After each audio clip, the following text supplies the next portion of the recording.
Geneviève qui est infirmière, justement, elle nous appelle des Deux-Sèvres. RMC, les grandes gueules. Appelez au 32-16. Bonjour Geneviève. Bonjour les VG. Est-ce que vous avez l'impression qu'on est face à un raté ou un gros raté, une C'est catastrophe? un énorme raté, énorme.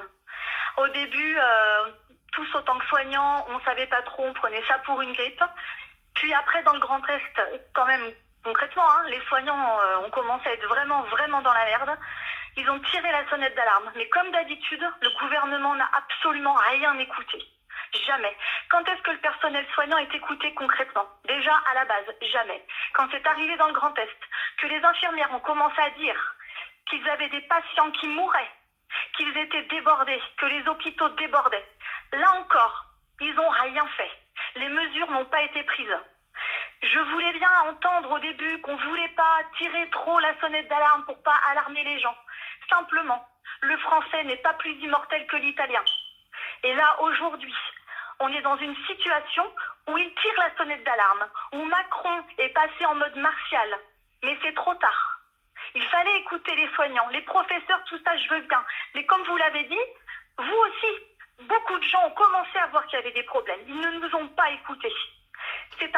Pour moi, c'est plus qu'un gros raté. Mais alors, vous, en tant qu'infirmière, justement, vous dites c'est un gros raté. Mes collègues ont rapidement dit ce qui se passait dans les hôpitaux, en particulier dans l'Est. Vous, puisque vous êtes du côté des Deux-Sèvres, est-ce que vous voyez monter? Parce que là, on dit la vague va arriver. Vous commencez à la voir monter? Oui. Ça y est. Comment ça se passe?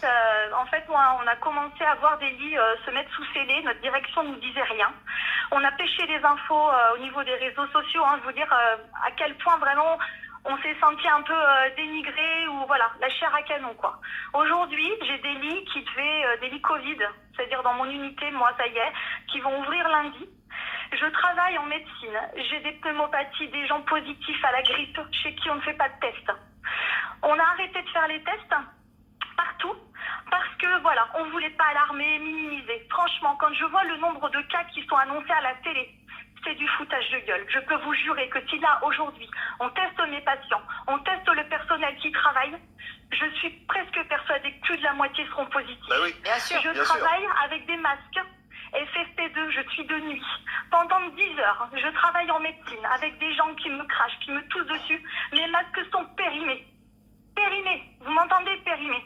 Quand je vois des gens dans les rues avec des masques, des gens qui fracturent les voitures des IDE libéraux, qui déjà n'ont pas de matos, mes collègues, moi, qui finissent par mettre les masques dans nos tiroirs de stupéfiants parce qu'on nous les vole, s'il vous plaît, écoutez-nous, restez chez vous, vous sauvez des vies. À rester chez vous, vous nous sauvez la vie. Il faut vraiment que les gens prennent conscience que là, c'est pas une grippe, c'est pas une varicelle, ça tue et ça nous tue. On a des infirmiers dans l'Est qui meurent. On enterre nos collègues. Les premiers à être touchés, les gens dans les supermarchés, comme vous disiez tout à l'heure, le droit de retrait. On n'a pas le droit de retrait. Même quand on a des grèves, on est réquisitionné. Ça fait partie de notre travail, de notre conscience. On y va. Je n'embrasse plus mes enfants, je ne vois plus les personnes que j'aime. Je fais tout ça pour des gens qui continuent de se balader, de prendre ça pour des vacances. Et la vague, elle arrive. Quand on a vu des Parisiens, je comprends, je ne veux pas juger. Mais à un moment donné, quand on les a vus arriver, se déplacer, je travaille dans un hôpital qui normalement est un hôpital qui n'est pas un grand CHU. Nos capacités d'accueil, ce n'est pas les capacités d'accueil des grands CHU parisiens. Il faut vous dire qu'à un moment donné, on n'aura pas de place pour tout le monde. Les gens qui ne se sentent pas concernés, qui se disent que voilà, ils s'en foutent, ils l'ont pas, puis de toute façon ils sont jeunes. Écoutez-moi bien, vous pouvez transmettre à n'importe qui. Dites-vous que quand vous allez le transmettre à la boulangère, qui va servir votre père ou votre mère, vous m'entendez? Eh bien un jour, on a tellement peu de moyens, vous n'aurez tellement pas écouté ce qu'on vous a dit, qu'on sera face à une situation où on devra choisir entre sauver votre père et sauver votre mère. C'est ça la réalité aujourd'hui. Geneviève, Vraiment. je voudrais quand même vous poser une question parce que vous dites on n'a pas les moyens, je suis d'accord avec vous. Oui. On ne nous écoute pas, mais vous êtes infirmière hospitalière.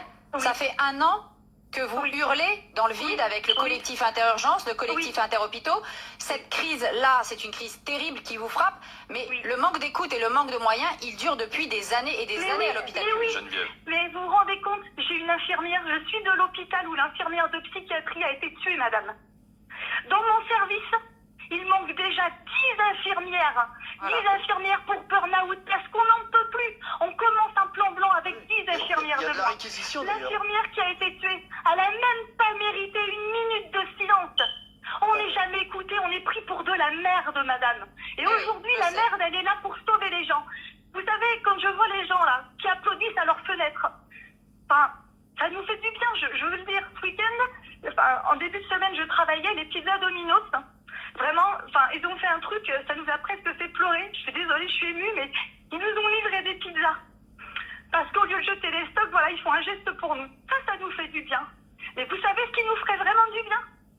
C'est que les gens restent chez eux. Parce que ce qu'ils ne se rendent pas compte, c'est que ça sert à rien de nous applaudir aux fenêtres pour après aller se balader. Pour après aller voir les copains. Il y a, avant que Macron parle le jeudi soir à la télé, j'ai fait une vidéo que j'ai mise sur Twitter.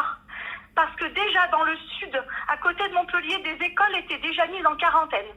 Les parents s'organisaient entre eux pour récupérer les gamins de tout le monde chez eux. Ça m'a rendue folle. Parce qu'on savait que de recréer ça, à quoi ça sert de fermer des écoles si les gens derrière, putain, font ça?